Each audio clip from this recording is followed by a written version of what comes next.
Bonjour, ici Thierry Crignon du blog Nabismag. Aujourd'hui, je voudrais aborder avec vous, vous savez que ça fait plusieurs fois que je parle d'un atelier, d'un grand atelier que je suis en train de préparer sur la technique du glacis et sur la technique de Rubens. Et je voulais aborder aujourd'hui le sujet du style de grain, parce que chaque pigment a un peu son histoire et je trouve qu'il est toujours assez intéressant de comprendre ce qui se passe autour d'un pigment.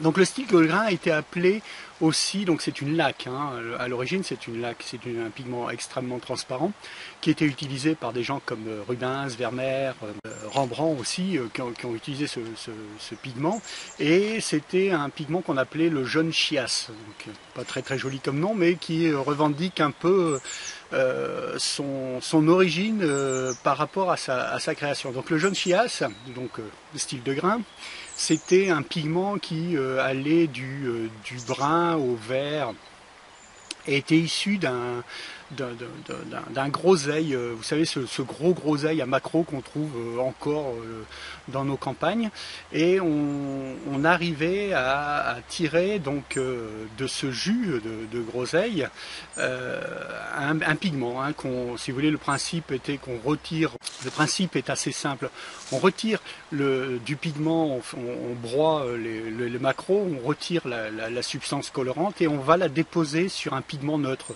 Alors c'est pas un blanc, mais c'est un pigment qui n'a pas de charge colorimétrique, ce qui fait qu'on obtient ce pigment style de grain. Alors c'est un pigment qui ne tient pas du tout la lumière, donc il faut éviter effectivement de s'en servir. Aujourd'hui, les styles de grain, les lacs qui sont utilisés par les professionnels et distributeurs sont plus...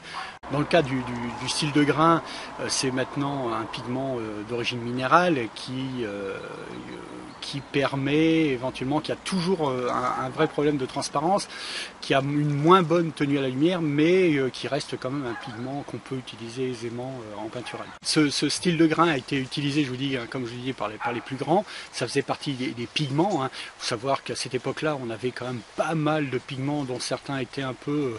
entre guillemets un peu dangereux, hein. On a pu avoir des excréments de serpent qu'on a broyés pour obtenir une couleur, on a le sang de dragon qui n'est pas ce n'est pas un dragon qu'on a trouvé, mais qui est un pigment qui est issu d'un arbre et qui donne une couleur rouge vif, qui ne tient pas d'ailleurs du tout la lumière.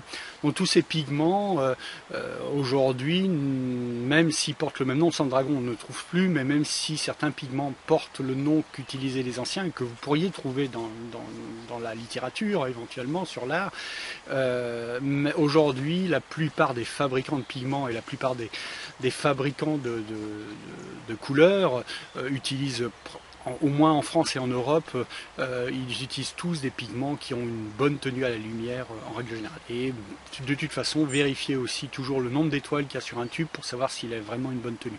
En dessous de 2 étoiles, ça a une tenue de plus de 100 ans quand même, mais ça peut éventuellement disparaître, donc méfiez-vous un peu de cela. Voilà, c'est tout pour cette vidéo. Si vous avez aimé, n'oubliez pas de liker, de partager. Autrement, je vous dis à demain pour une nouvelle vidéo.